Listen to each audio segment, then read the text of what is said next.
మా చిన్నప్పటి రోజుల్లో హోలీ పండుగ ఇప్పట్లా కాకుండా మరోలా ఉండేది. హోలీ పౌర్ణమికి 15 రోజుల ముందునుంచే పల్లెల్లో సందడి మొదలయ్యేది. 15ఏళ్లలోపు ఆడపిల్లలు, మగపిల్లలు వేరువేరు గ్రూపులుగా ఏర్పడి ప్రతిరోజూ సాయంత్రం ఇంటింటికి తిరుగుతూ హోలీ పాటలు పాడేది. ప్రతి ఇంట్లోనూ వాళ్లకు మొక్కజొన్న గింజలో, జొన్నలో, వడ్లో పెట్టేవారు. మగపిల్లలు కోలలను లయబద్ధంగా కొడుతూ పాటలు పాడేవాళ్లు. ఈరన్న ఎర్రబల్లె కోడె, ఈరా గంధం పూసుకొని, జామాసెట్లకు పండా పోతే, షిన్నీ పాపకు తేలుగుట్టె, బుగ మావిళ్ళు పూసుకొచ్చే, భూమికి తాళాలేసుకొచ్చే, రింగుడు పుల్ల రూపాయి దండ అంటూ హుషారుగా పాడేవాళ్లు. అయితే ఎవరైనా తమను పట్టించుకోకపోయినా, ఏమైనా ఇవ్వకపోయినా గొంతులు మరింత పెంచేసేవారు. ఆ గోల భరించలేక ఆ ఇంటి వాళ్లు ఏమైనా పెట్టి పంపించేవాళ్లు. ఇక ఆడపిల్లలు చప్పట్లు కొడుతూ హోలీ హోలీల రంగ హోలీ, చెమ్మ కేళీల హోలీ, కాముడ వలలో, కట్టెక్కి పోంగా వలలో, మంచంల దొరసాని వలలో, పండుకున్నాది వలలో అంటూ పాటలు పాడేవాళ్లు. ధాన్యం గింజల్ని ఆ పిల్లలు ఏం చేసుకుంటారని ఆలోచించి వాళ్లకు మా ఇంట్లో పల్లీలు, అటుకులు, పుట్నాలు, పేలాలు లాంటివి పెట్టేవాళ్లం. కొన్నిసార్లు మాచేత చిల్లర డబ్బులు ఇప్పించేవాడు నాన్న. ఎప్పుడైనా 10 పైసలో, పావలాను ఇస్తే ఆ గ్రూపు వాళ్లు ఎంతో సంతోషపడేవాళ్లు. కొన్నిసార్లు ఆడవాళ్లు కూడా గుంపులుగా వచ్చి పాటలు పాడేవాళ్లు. అటుగా మా నాన్న కనిపిస్తే రాశి పోసిన కుప్పల మీద ముట్టి ముద్దెరలేతువో చంద్రయ్య దొర, మురిసి ముల్లెలు పంచవో చంద్రయ్య దొర అంటూ నాన్న పేరు పెట్టి పాడేవాళ్లు. నాన్న మాత్రం సరే ఇగ పాట ఆపండి అంటూ త్వరగా వాళ్లకు ఏదైనా ఇచ్చి పంపించమని అమ్మను తొందర పెట్టేవాడు. నానమ్మకేమో పాటలు ఇష్టం కనుక మంచిగా పాడుతున్నరు, ఇంక 2 పాటలు పాడరాదుండి అనేది. మనింట్లనే పాటలు పాడుకుంటూ ఉంటే వాండ్లకు ఏమి దొరుకుతది, పోనీయి అని నాన్న అనేవాడు. ఆఖరు రోజున లంబాడి వాళ్లు వచ్చేవాళ్లు. పాటలు పాడుతూ గుండ్రంగా తిరిగి డాన్స్ చేస్తుంటే ఎంతో బాగనిపించి చూస్తూ ఉండిపోయేవాళ్లం. కొంచెం కలిగున్న వాళ్ల ఇళ్లల్లో 5ఏళ్లలోపు పిల్లలకు పున్నమి రోజున కొత్త బట్టలు తొడిగి, చిన్న ఎండు కొబ్బరి ముక్కలు, గుమ్మడి పలుకులతో గుచ్చిన దండ మెళ్ళో వేసేవారు.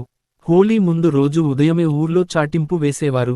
ఇయ్యాల రాత్రి కాముడు కాలుతడు, ఎవలెవలి ఇంటికాడున్న పాత సామాన్లు, చెత్తా బొత్తా అంతా తయారు పెట్టుకోండుల్లో అని ఒకాయన డప్పు కొడుతూ చెప్పేవాడు. సాయంత్రం మళ్లీ డప్పులు వాయిస్తూ పెద్ద ఊరేగింపుగా వెళ్లేవారు.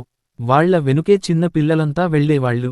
వాళ్లు అన్ని వాడలు తిరుగుతూ కాముడు కాలుతాండు, అందరూ రాండుల్లో అని మళ్లీ చెప్పేవారు. ఊరి బయట నీళ్లు ఉండే చోట ఎవరికీ ఇబ్బంది కలుగకుండా కామదహనం చేసేవారు.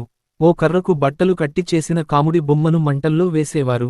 దాంతోబాటు అందరూ తమ ఇళ్లల్లో ఉన్న పాత వస్తువులు తెచ్చి వేసేవారు. మా ఇంట్లోంచి మాత్రం ఉత్త పాత వస్తువులిస్తే ఊరుకునేవాళ్లు కాదు.